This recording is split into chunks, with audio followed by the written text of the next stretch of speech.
I'm gonna film the rest of this video just so that I can stream, and then I'll put it on auto captions for the story. But yeah, just kind of talking about all these ideas of sexual shame and everything that I've kind of seen. I've seen that it's so important. Like, it's an important aspect of life, and I realized that there's so many people who live in that. And I think is for the longest time, for me, I always thought of sex as like this abuse of power. I think especially like for the longest time, I think I had a lot of misogyny because I saw sex as this weapon women used against men to manipulate them. And obviously, like, there's a lot of women who do that, but there's also a lot of women who don't, right? And obviously, I think obviously there's men who can use sex against women, but usually that's a bit more. I just think the way it's deployed is obviously a lot different, right? In terms of like rape and sexual violence in a masculine way versus like sexual violence in a feminine way, which is more like reputation, desire, carrot leading. Like, it's much more subtle on the feminine side of aspect. And you could argue which one is more effectively destructive because one is obviously an apparent, while the other has the capacity to ripple throughout generations, right? And I think because I've always seen this, there's a lot of disdain for sex and just what it symbolized in the union of the male and the female and like that companionship. And I was always pushed away from it because there was this sense of like, because a lot of the sexual relationships I had were with people who I felt like kind of used me and used it against me. And maybe there was an age and power difference in some aspects like that. But I think it's something a lot of people just assume that like they're the good guy and the bad guy is the other person. And so it's generally like this kind of competitive marketplace. And there's a lot of assumptions with age and race and gender and all these different things that come in to the idea of like what is good, what is right when it comes to sex and who has the power and all this stuff. And it's just so complicated. And it was so complicated, right? But when I really realized and looked at some of the experiences I'd realized I was like, oh wait, but I have had positive experiences with it. I've had a lot of positive experiences with males and males and females, not sexually with males. I haven't had a lot of sexual experience with males, but like with females, I've realized like I think what I was going to say was like with guys, I've seen that there are guys who have sex not as a means of power or abuse, and I know them. I see their relationships. And then on the female side, I also have seen that, but also like I've experienced that. And I think I always had this weird relationship kind of with it because one of the biggest issues in a lot of my relationships was that like I wouldn't have sex because there was always this power thing, or it was there's always just something around it. There's always just something with one of the relationships. And I think because of that, I took a step back from it for a while because it always just felt like this weird, icky power balance. I mean, it's been like 3 years now since I engaged in anything even remotely serious. And one of the biggest things I'm feeling now is just realizing like, okay, like if I want to have a relationship, if I want to engage with women, this is going to be a big part of it. And I don't need to feel shame about it. And I realize it's not so much even talking about it, like with that person, but about healing and alleviating that shame and leaving that go. And I didn't even realize it. And then when it got pointed out to me, since I've been working on it, I've just been seeing more opportunities and gates and conversations and understanding the canter and flow of certain relationships and dynamics that I have going on now. And more, I'm just starting to see like, oh shit, like like, this is what's going on. And not necessarily needing validation from the world to tell me it's okay, right? Or to know what I'm doing. And I've realized that's part of the dance, that's part of the fun.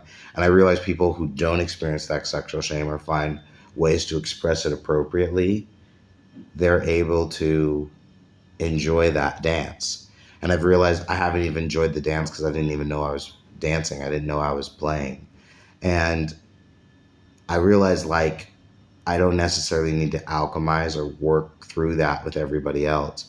And I think there was a lot of judgment and things that I was projecting onto others. Like I would notice there would be like these female YouTubers who were just talking about like their sex lives, and in the back of my head I'd be like, oh my god, like what a slut, what a skank. And it wasn't even that I thought she was a slut or a skank. It's more like it just felt like such a gross abuse of power. And I think that's been like my main issue with sex has been this idea of this abuse of power. The idea that you can know what someone desires and wants and then use that against them, right? Or using the idea of connection as a way to weaponize and manipulate people. That I realized was like where the shame came from, because I never wanted to be associated sexually with that, right? I never wanted the idea or prospect of sex to be with me to be this power game or whatever. But I think I always wanted to see positions or be in positions where that would be exposed. And it's weird because it's not until there's complete exposure of something that you can recognize its absence, right? Like the word meekness comes from the idea of one who has a sword but doesn't wield it. And so I think naturally, without realizing it, I was always drawn to relationships where those power dynamics, where there would have to be an apparent absence of abuse for the relationship to work, because I would find safety and security in knowing that was there. But obviously, people are human beings and we want to feel we have control and safeguards. And so it's interesting how, like, with sex and intimacy, I want to experience a relationship without those safeguards. But naturally, most people need those safeguards to feel like they can even engage safely. And I'm realizing, like, part is helping people have their sword, because I've realized most people don't have a sword with sex, or if they do, they don't know how to use it. And so there's a lot of abuse going around, and that's what we see in like today's dating, right?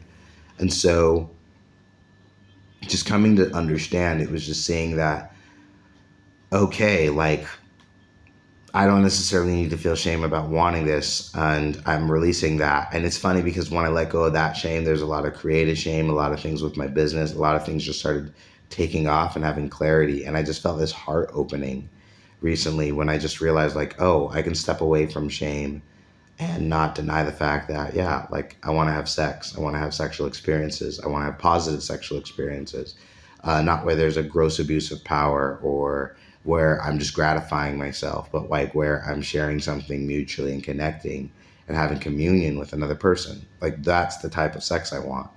And I realize I want to draw that type of people in, and the people who want to feel safe and have those experiences and explore the humanity. And I realize this is probably a cringy, difficult topic for a lot of people. And that's exactly the point. That's the thing I'm realizing, is like it was for me too.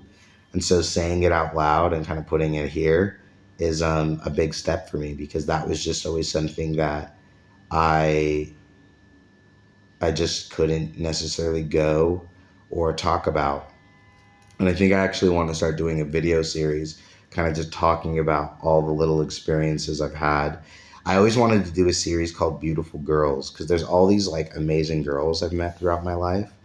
And I've always wanted to like do videos where I talk about each of them and just post and talk about the beautiful girls I've met in my life. And I think I want to start doing that. So yeah, I think I'm going to start doing that and just talk about like, yeah, all the different beautiful girls I know, and I'll change their aliases and details. But the idea is just to kind of share the stories and kind of talk about my relationship with the feminine and my union with it, sexual or non-sexual, right?